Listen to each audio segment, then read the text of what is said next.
WorldRemit Login Blocked Fix. If your WorldRemit login is blocked, do not worry. In this tutorial, I'll show you how to fix it. Step 1. Check for account alerts. Look for notifications or emails explaining why your login is blocked. Step 2. Wait for temporary lockout.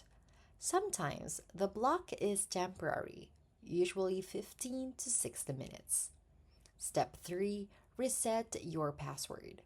Click Forgot Password and follow the instructions to reset your password. Step 4. Verify your identity.